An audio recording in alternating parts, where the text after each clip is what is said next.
예수님이 어제 아침에 이어서 하신 말씀, 감람산 위에 앉으셨을 때 제자들이 조용히 와서 우리가 궁금한 것이 있습니다. 여기까지 오시면서 말씀하지 않았습니까? 진실을 강조하시면서 돌 하나도 돌 위에 남지 않고 다 무너뜨리리라 라고 하신 말씀이 있는데, 그러면 세상 끝이 언제고 주의 임하심이 언제이십니까?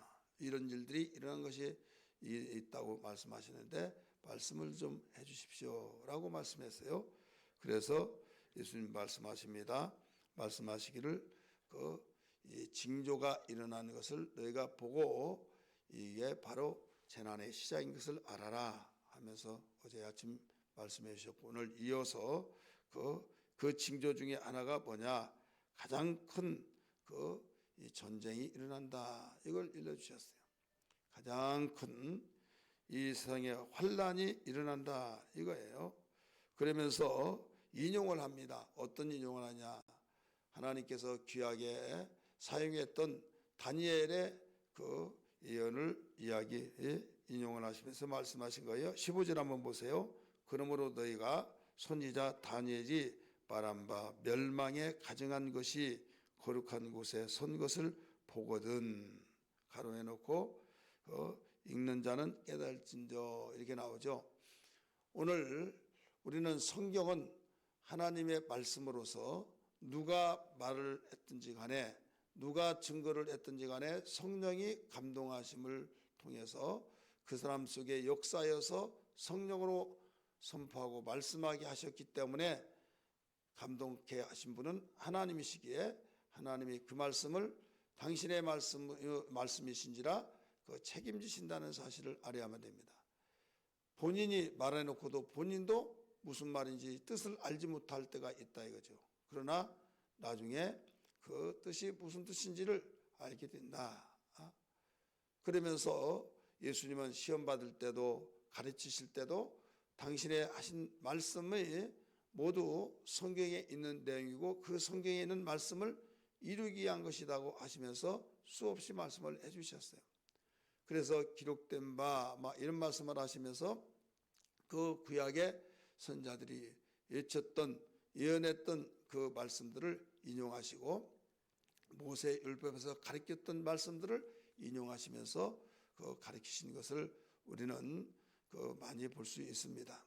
그러면 다니엘이 무슨 말씀을 했길래 예수님은 이 세상에 주님이 오시고 세상 끝에 어떤 징조가 나타나느냐고 가르쳐 주느냐. 다니엘서 우리 한번 볼까요? 다니엘서 9장 27절 보세요. 9장 27절. 제가 가지고 있는 성경 구약성경 1249쪽입니다. 1249쪽. 같이 읽습니다. 9장 27절. 그가 장차 받은 사람들과 더불어 한 이레 동안에 언약을 굳게 맺고 그가 그 이레의 절반의 제사와 예물을 금지할 것이며 또 포악하여 가정한 것이 날개를 의지하여 설 것이며 또 이미 정한 종말까지 진노가 황폐하게 하는 자에게 쏟아지리라 하였느니라. 21절 상당히 길죠. 이 내용은 한 이레 동안, 여기 한 이레는 7년을 말하고 있어요. 7년 가운데서 그 절반이라고 말합니다. 그 이레 절반에 이때는 제사와 예물이 금지된다. 하나님께 제사 시대에 제사를 드는데 그 예물과 제물이 금지가 되면 제사가 될 수가 없죠. 하나님께서 금지한 제물들이 거기에 올라오고 또 이 가증한 것들이 날개를 의지해서 거기서 서서 황폐하게 된다. 초유의 사건이 일어난데 하나님께서는 성전에서 거룩하게 제사가 드려지기 위해서 제물을 잡을 때, 양이든 송아지든 염소를 잡을 때 피를 받아서 피로 뿌려서 거룩하게 모든 걸 하고 하면서 제사를 지내는데, 그리고 금지한 제물은 드릴 수가 없습니다. 예를 들어서 되새김질 하거나 발굽이 갈라지지 않냐는 이런 대속제물을 하지 않거나 발굽이 갈라지지 아니하면 제사 제물이 될 수가 없다 하는 것을 가르쳐 줬어요. 이런 것들은 가증한 제물이기 때문이다 그랬어요. 그런데 돼지는 발굽이 갈라졌으나 대속제물을 하지 못합니다. 말은 발굽이 갈라지지 않았으나 대속제물을 합니다. 그러니까 그런 것으로서는 하나님께 제사를 드릴 수 없다 이거죠. 그런데 그 날개를 달아서 그러한 것들이 날개를 달아서 이게 무슨 말입니까? 여기에서 15절 말씀 그 9장 27절 다니엘서 9장 27절 보면 거기에 또 포악하여 가정한 것이 날개를 의지하여 이렇게 나오잖아요. 날개를 의지하여. 날개는 그 공중 공수로 이 모든 것을 갖다 줄 수 있는 것을 말하고 있죠. 그래서 그 앞에서 막고 하지만은 어떻게든지 그 힘으로 거기에 밀어닥쳐서 그 성전에서 거룩하게 드려야 할 제사가 가증한 것으로 바뀌어져 버린다 이거죠. 가령 이 돼지를 갖다가 그 제사 드린다든지 막 이렇게 그러려면 미치지 않고 그렇게 드릴 수가 없죠. 두 번째는 그 나라가 망해서 그 침략자들에 의해서 그 너희들이 섬기는 신이 살았다면 이 성전을 지키게 하지 않았겠느냐. 근데 우리가 이겼으니 너희가 섬기는 신이 진짜 신인가, 우리가 섬기는 신이 진짜 신인가 보라 하면서 하나님께서 말씀하신 제사는 온데간데 없어져 버리고 가증한 것들이 거기에 서서 이 제사를 드린다 이거죠. 그게 되면 세상이 끝이 난다 이것을 가르쳐 주고 있어요. 우리 15절 봅니다. 마태복음 24장 15절. 그러므로 너희가 선지자 다니엘이 말한 바 멸망에 가증한 것이 거룩한 것에 선 것을 보거든 깨달으라 이렇게 가르쳐 준 거예요. 그 다음에 아까 읽었던 그 9장 다니엘 9장 27절 맨 끝에 부분 보세요. 9장 27절. 또 이미 정한 종말까지 진노가 황폐하게 하는 자에게 쏟아지리라 하였느니라 나오죠. 그 다음 11장 31절 보세요. 11장 31절 다니엘서입니다. 11장 31절 제가 가지고 있는 성경 1253쪽 같이 읽습니다. 시작. 군대는 그의 편에 서서 성소 곧 경광굿을 더럽히며 매일 드리는 제사를 폐하며 멸망하는 자 가증한 것을 세울 것이며 이렇게 나오죠. 군대가 들어와서 여기에서 이 성소에 경광굿을 더럽혔다. 경광굿은 이곳은 하나님이 임재하신 곳이다 해서 지성소, 성소 굉장히 거룩한 곳에 더럽히게 됐다. 가증한 것을 거기다 세운다 가르쳐 주셨죠. 12장 11절도 봅니다. 다니엘서 12장 11절 말씀 같이 읽습니다. 시작. 매일 드리는 제사를 피하며 멸망하게 할 가증한 것을 세울 때부터 1290일을 지낼 것이요 이렇게 나오죠. 1290일은 그 43개월, 그 3년 7개월입니다. 그래서 이 3년 반을 그 한 일의 절반, 그 전 3년 반, 후 3년 반 한데 후 3년 반은 이 세상이 끝날 가장 큰 환란 시대다. 그래서 이러한 일들이 이미 다니엘이 예언을 해놨는데 그러한 것들이 너희에게 임하게 될 것이다. 이것을 일러주고 있습니다. 오늘 본문 말씀 마태복음 24장으로 들어가 봅니다. 24장에 보면 15절에서 이렇게 다니엘이 말한 바대로 되어진다. 주님은 그걸 말씀하셨어요.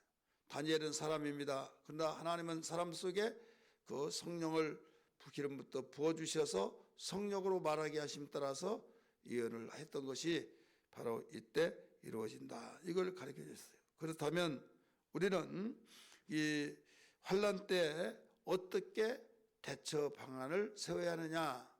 한마디로 이 환란 시대가 되면 어떻게 해야 하느냐 이거죠. 어떤 분이 이렇게 저에게 전화가 왔어요.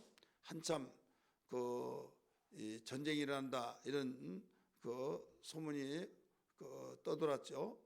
그런데 그분이 하는 말이 그때 막 지하 3층까지 들어가야 효과가 있지 화생방에 그 지하 3층 아니면 아무 필요가 없다. 그러면서 방독면 샀냐? 그리고 그 방독면이 지금 불티나게 없어지고 있다. 그럴 때 있었잖아요. 그러면서 사느냐고 물어보고 또 집을 지하지 않겠느냐. 그래서 참 저는 그 전화를 받고 참 그 대단한 사람이구나. 그런데 성경을 믿고 하나님 말씀을 따라서 산다고 한다면 그렇게까지 할 필요가 있느냐? 지금 앞으로 가면 갈수록 큰 환란이 오게 되는데 이제 환란에 그 전에는 이런 총을 쏘아서 전쟁하고 그렇지만 앞으로 최종적인 면에서는 생화학 무기를 동원시켰을 때 이때 숨을 못 쉬고 죽으니까 그때 지하를 들어가야 산다 이런 말들을 하죠. 그런데 예수님은 한 번 하신 말씀이 과거에도 적용되어지고 현재도 적용되어지고 앞으로 훗날에도 적용되어진 말씀이라는 걸 알아야 될 줄 믿습니다. 그래서 영원한 말씀이에요. 그런데 예수님이 하신 말씀이 그때가 되면 너희들은 어떻게 대처 방안을 세울 것이냐 하시면서 이렇게 하라라고 말씀하신 거예요. 그때 유대에 있는 자들은 산으로 도망할지어다. 16절에 산으로 도망가라 이렇게 말했어요. 이 말씀은 예언에서 로마가 이스라엘 침략했을 때 1차적으로 이루어졌습니다. 예언이 이루어졌다. 그러면 이루어져서 이제는 다시 이루어지지 않느냐? 또 이루어진다 이거죠. 이것은 한 국가 그 지역의 근동의 제국주의에 의해서 유대인들이 그 이스라엘이 망했던 사건을 이루어졌고 이제는 전 세계가 함께 이루어질 날이 온다 이거죠. 그때 어떻게 되냐? 1차적으로 로마에게 망했을 때 전쟁이 났을 때 어떻게 하냐면 산으로 도망가는 살았어요. 산. 다른 데 너희들 가지 마라. 산으로 도망가라. 그래서 산으로 도망가는 다 살았다. 역사가 조세푸스라고 하는 예수님 당시에 살았던 그 역사가가 기록을 해오고 있어요. 산으로 도망간 자는 살았다. 그래서 예수님 말씀대로 그 말씀이 맞다. 이렇게 가르쳐주고 있어요. 그러나 오늘날 우리 이 시대는 예수님 시대가 아닌데 어떤 시대냐? 말세, 그 세상이 종말이 오고 주님이 이 땅에 오실 그쯤에 일어나는 가장 큰 이 환란이 오게 되는데 그때 산으로 도망가라고 했으니 산의 의미를 알아야 된다. 산이라는 것은 무슨 산이냐? 시온산을 말하고 있죠. 거룩한 산. 그러나 여기에서는 시온산이라고 설명하지 않고 그냥 산이라고 했죠. 그래서 우리는 산이라는 것은 오늘날 교회를 말하고 있습니다. 교회, 산은 높은 곳입니다. 산은 공기가 좋은 곳입니다. 산은 그 사람들이 많이 거기에 모이는 곳이 아닙니다. 산은 산을 찾는 사람만이 산을 찾게 됩니다.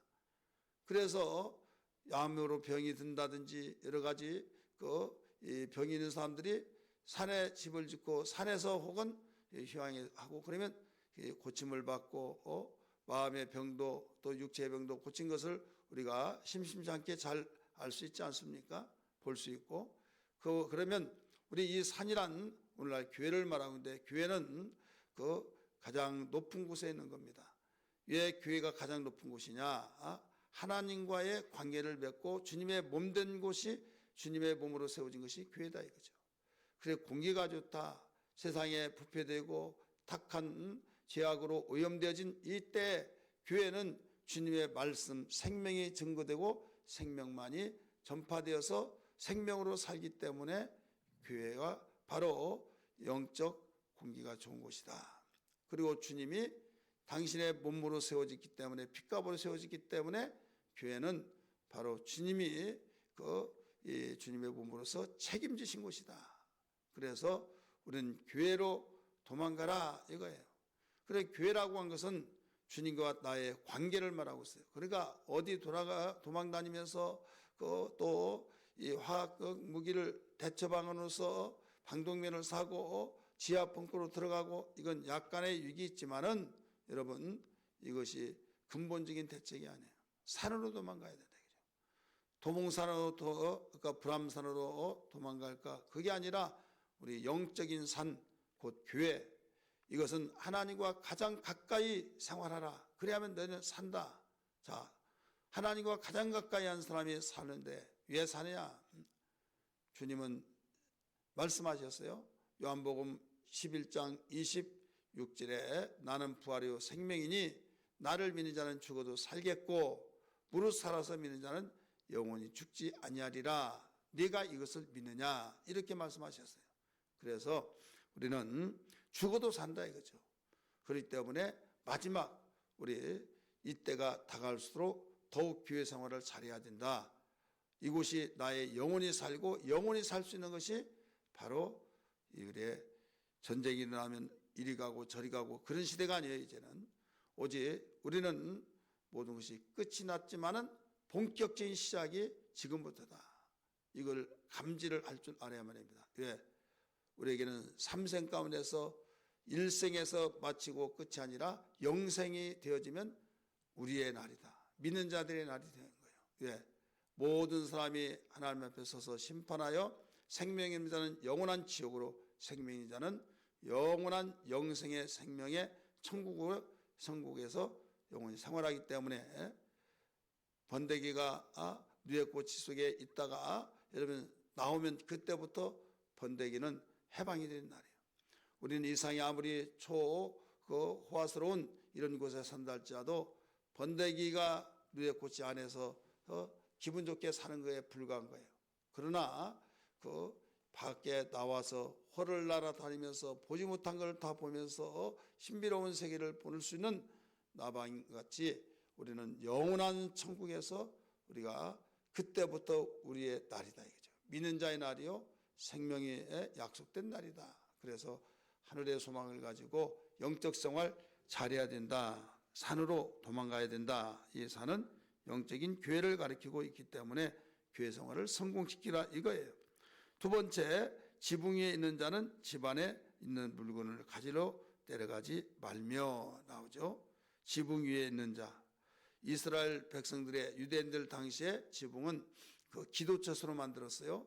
그래서 성전에 가서 기도하고 집에서 돌아올 때 또 집에서 하루에 3번씩 기도를 하는데 지붕에다가 그 기도처를 만들고 도망하는데 그때 전쟁이 났다. 그러면 어떻게 하느냐?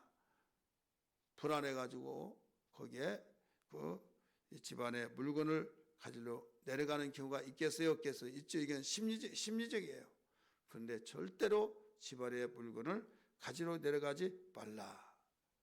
이것은 계속 기도하라. 기도하다가 죽어라 이거예요.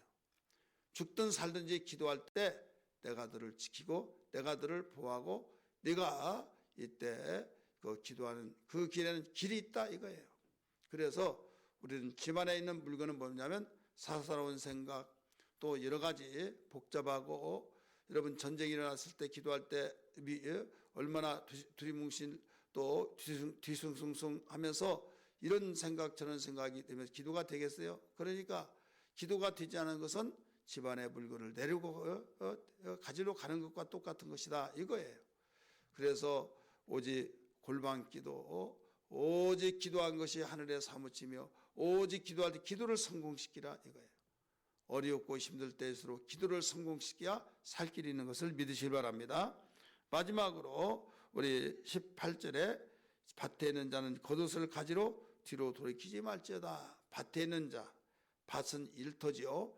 전쟁이 났다 그러면 겉옷을 가지러 뒤로 돌이키지 말아라. 밭에 있는 자는 계속 밭에서 일하라. 자, 사람들은 겉옷 가지러 가는데 거기에서 가다가 이 모든 것이 들통난다 이거죠. 들에서는 전쟁하지 않습니다. 바로 이 어떤 상대를 대하면서 전쟁하기 때문에 전쟁은 사람들이 있는 곳에 전쟁하는 거예요. 사람이 없는데 전쟁하겠어요? 통과죠. 그래서 밭에 거기에서 민간인들은 해치지 않습니다.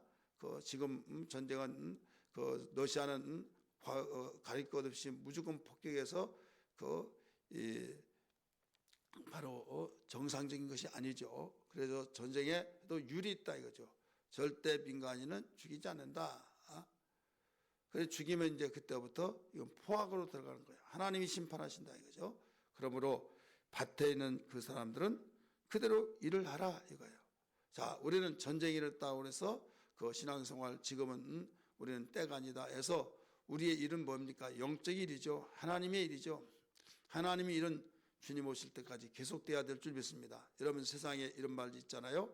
그 전쟁이 내일 온다 할지라도 사과나무를 심어야 된다. 그래서 미쳤네. 솔직히 심냐? 전쟁이 내일 오는데 뭐하러 심느냐 이거죠. 똑같은 맥락에서 말씀드린 거예요. 지금 전쟁이 났다.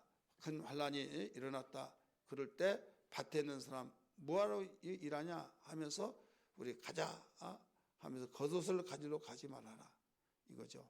우리에게는 왜 이렇게 밭에서 전쟁이 일어나더라도 환란이 있더라도 일하라고 말씀을 하시느냐 이걸 알아야만 합니다. 썩어질 육체로 심어서 썩지 않은 것을 거두기 때문에 전쟁 가운데서도 환란 가운데서도 우리가 어려운 그 힘든 가운데서도 우리가 주님의 일을 하면은 헌신 봉사를 하면 하나님의 일을 하면은 그것이 이 땅에서는 미련하게 보이겠지만은 행한 대로 갚아주리라 심는 대로 거두리라 말씀하셨기 때문에 거기에 개의치 말고 봉사는 끝까지 하라 이겁니다. 헌신은 끝까지 하라. 하나님의 일은 끝까지 하라.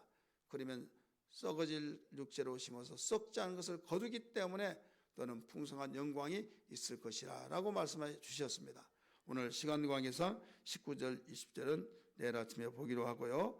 오늘 이 말씀 붙들고 하나님 앞으로 가장 큰 환난들이 일어나는데 이거 주님 오실 때 세상 끝이 다 되었다는 징조가 된다는 것을 가르쳐 주셨습니다. 주님 이런 징조가 일어날 터이나 우리에게 가르쳐 주신 말씀을 따라서 무장하며 깨어서 기도하며 준비하는 삶이 되게 하여 주옵소서. 이런 기도 되기를 주의 이름으로 축복합니다.